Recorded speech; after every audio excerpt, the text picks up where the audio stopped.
There's high beam. You can hear the right one.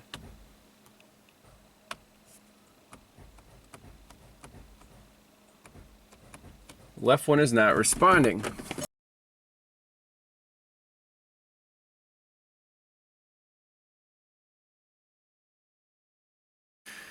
Hey everyone, welcome back to Pine Hollow Auto Diagnostics.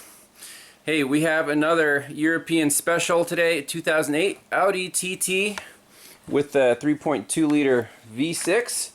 Really clean looking car, 170,000 miles. Customer complaint is with the headlights. So for this diagnosis, it might be, take a little while. So we have the TOPDON Tornado 90,000 charging at 20 amps there, 13.5 volts. So we don't have to worry about drawing the battery down. So here are the symptoms. He says the left high beam does not work. Now in a regular car, you'd be like, hey, it's a burnt out bulb. Not in this one. This one has the fancy Xenon directional, cornering lights. So the high beam is just controlled by a little shutter that, I don't know if it moves the bulb up and down or, blocks the top. But so here's lights off, here's lights on. There's high beam. You can hear the right one.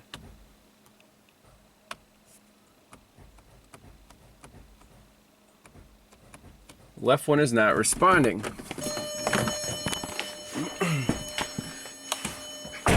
So the bulb itself is working, but whatever moves it is not working. Now he said the right headlight is newer. It was replaced after a deer impact accident, but the left one is original and it's starting to act up. And he also said he tried replacing just the motor assembly that moves the light up and down. That didn't work. It's setting a trouble code. So in the EZE09 electronic central electric left low beam headlamp reflector motor. Okay, that makes perfect sense. There's another interesting code in the headlamp range control left headlight power output stage. So not sure if this is related to the low and high beam operation, but this one's definitely a problem. First thing, you want to find the correct wiring diagram for this model and see what controls these low high beam reflector motors. Alright, so we have, this is a redrawn diagram for this early production. There's also a late production headlight system. So here's our right headlight assembly. We have 1, 2, 3, 4, 5, 6, 7, 8, 9, 10, 11 wires at this connector. And here's the low beam reflector motor. You can see that right here, there's a ground. So this side of the motor is grounded. And then what feeds the motor? Well, this white wire on pin 11. Where does that come from? It comes from our pin 5 on vehicle electrical system control module, left side of dash. Okay, so it's power side switched by that central electric module. So that's the right headlight assembly. The left headlamp assembly is very similar. There's a white and black wire. So this is the one that's broken, setting a code. It's controlled by pin 6 on the vehicle electrical system control module. Okay, so very handy to have one known good working headlight and the other one's broken. What would you do? You want to compare apples to apples. I want to put a scope on the right headlight here, this white wire, and the left headlight, this white and black wire, and see if we have a power feed coming from that central electric module. Is the problem in the headlight, or is the problem somewhere upstream in the feed? So let me set up a 2-channel scope. Alright, here we go. We got the scope rolling, 2 channels. Channel 1 is on the right motor drive, the left channel 2 is on the left motor drive. So we're both at 0 volts. And on scan data, I have left low beam headlight, right low beam headlight. They're 100% right now. Left right high beam is at 0%. Let's see what happens when we flip the switch. So headlights are on. Flip the switch, the right one comes on. So we see both went up and then came down. Xenon shutter was on and then off. Okay, interesting. Let's try that again.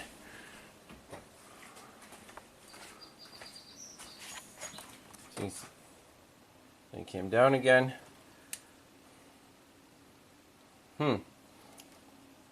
So there is a feed to that motor on both channels, but this one is not responding at all. So it's either a bad motor, a bad connection inside the headlight, or a bad ground. So we can check at least the grounds at the connector, but otherwise this thing's going to need a headlight, which is very expensive, like thousands of dollars. This is a very rare item. It's discontinued, very hard to find. The right headlight was replaced. The insurance company took like a month to find a replacement for that. So I don't know if we can get away with a no parts required repair on this one. It might be tough. So if you notice the waveforms, you separate them. What's the difference? So the power feed is definitely there, but on the left side on channel 2 there's no current. How can you tell? Well, look at the right side, which is the blue channel. See these spikes?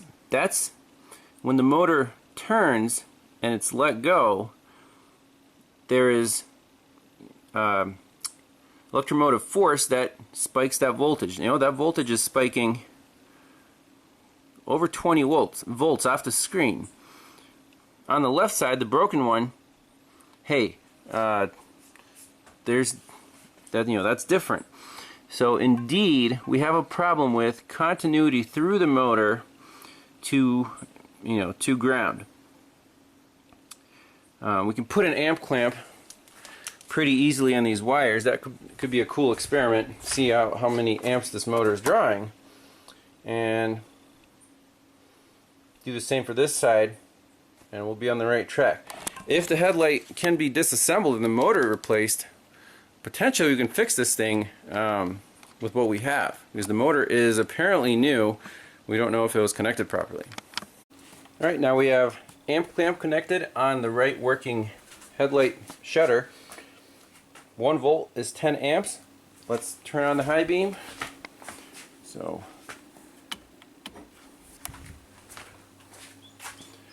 there you go, and off.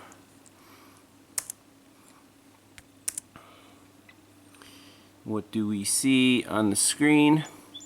Let's see how many amps that was. So 62 millivolts would be 0.6 amps. So less than 1 amp this motor is drawing. I mean, it's not a big motor, it's just a little flapper. Let's put that same amp clamp on the left side, which is not working, and see if there's any current at all. Okay, so now scope is rolling. We have the amp clamp on the left side shutter motor. Again, you don't expect any current whatsoever. 0 current. So there's no continuity through that motor. That's confirmed. Now we gotta figure out why. We can pop off that connector, measure the resistance. So between pin 11 through the motor to pin 5 or 14, that's an easy resistance measurement to make. If that, we can compare it to the right side, obviously, and get those values, see if there's any continuity through this low beam reflector motor. Alright, so first check we want to do here by the left headlight is to check these grounds with a test light that's connected to battery positive. And you want to check all of the brown wires, so pins 5 and 7. Let's see here. There's pin 5. My hand's probably in the way. Pin Pins 5, there's a light. Pin 7, there's a light. And pin 14, which I have back probed, there's also a light. So now let's do a resistance measurement between, on the headlight side, pins 11 and 14, so right through that shutter motor, and see what we come up with. So as expected, our resistance is infinity from pin 11 to pin 14 on the headlight itself. Let's compare that to the right headlight just to get a known good resistance measurement for that flapper. Okay, on the right side we have about 20 ohms, which makes sense because the current was about half an amp. So let's tear that left headlight apart, see what that new motor looks like. I'm guessing there's either a poor connection or the motor itself is junk. Okay, so we've got the headlight assembly out. Actually, not too, pretty easy. 2 bolts here, 1 bolt loosened up right here, 1 bolt loosened up right here, and it just pops right out. For an Audi, that's as good as it gets. Now, I popped the main connector out of here so I can see which pins are going where. And the one we're worried about is this first row, second slot down. And that pin turns into a black and white wire.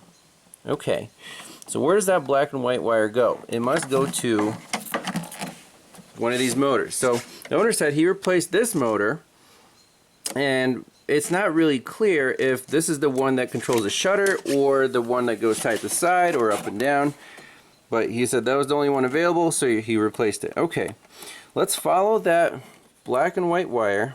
Comes right here, comes right here. See, black and white, and I think we have a winner. It's not attached to anything.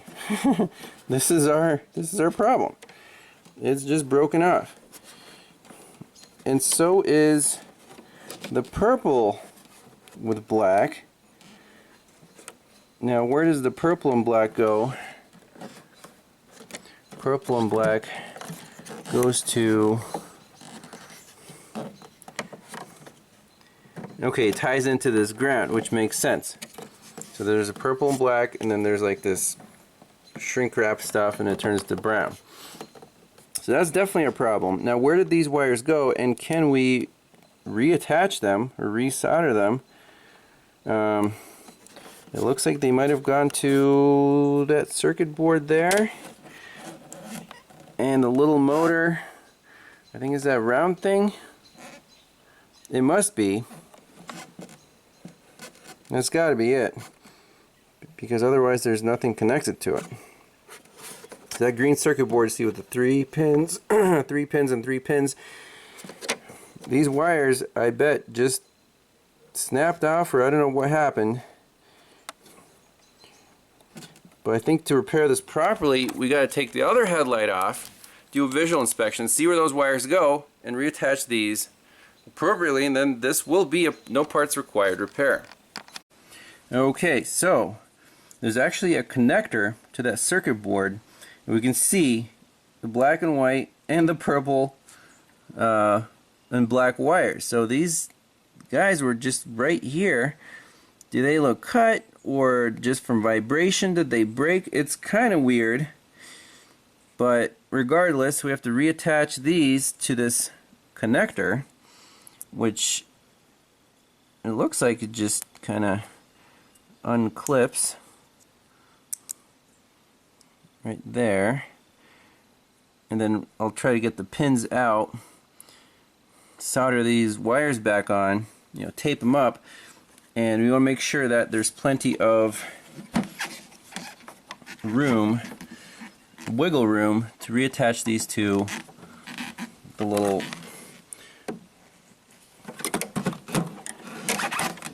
connector on that circuit board right there where my finger is. So let's finish that up and see if, measure the continuity.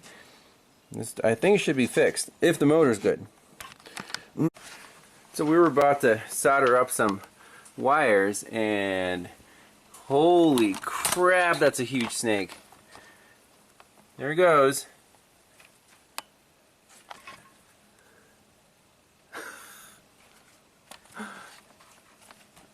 It's going into the wood pile.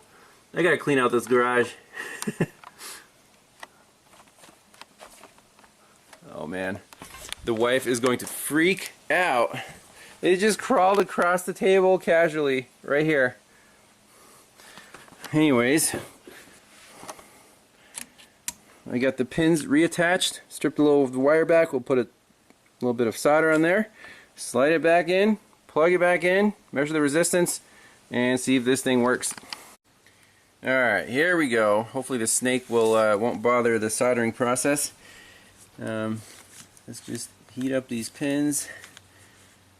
And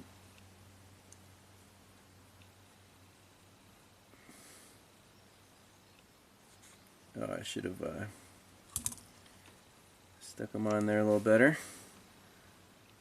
That would probably work.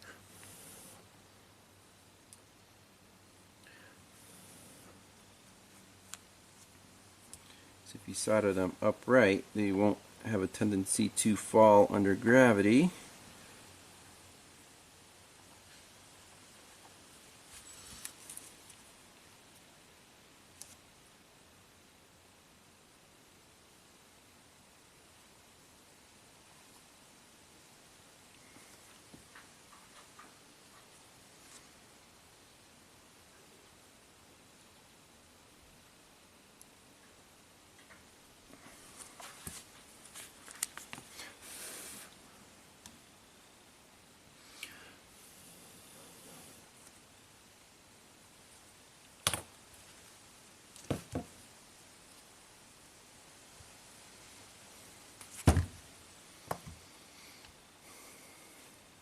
He was hustling too.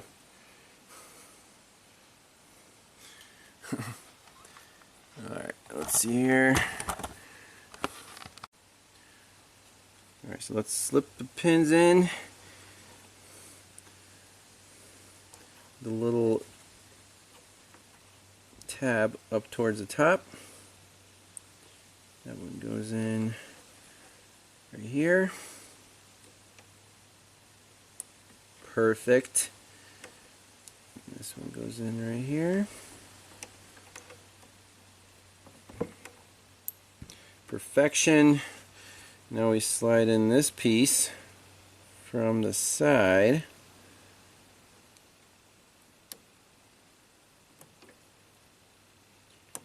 Okay, that fits. We clamp this piece over. That fits. Now finally we got to stuff this into that connector. So there's a little notch cut out right there.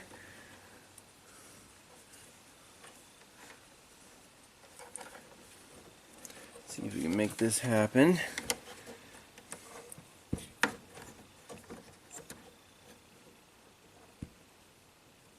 Now with this, I wonder if the wires would break just due to the headlight going up and down, a little flexing. I mean, that's perfect right there. I don't see any reason these wires should snap off. Let's do a resistance measurement right here at the connector, see if there's continuity through that motor. Okay, here we go, just old school little multimeter, and boom, 20 ohms. Alright, we're in good shape. Let's put this thing back on the car, see if it works. Alright, moment of truth. Turn on the headlights. Oh, maybe I should plug them in first. Let's see, let's plug this one in. Plug this one in.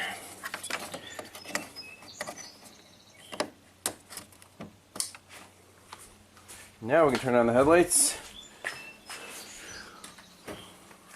And high beam, low beam, we got it. Now let's see if the high beam stays on. We'll do another smart scan, delete any codes, and that's it. This car is fixed. Pretty rare that you get a no parts required fix on a European car, but in this case, the only mystery is how are those two wires broken inside the headlight assembly. I don't know, but hopefully it'll last a while, save the owner probably a couple $1,000, so he'll be happy about that, and we'll see you next time. Bye bye.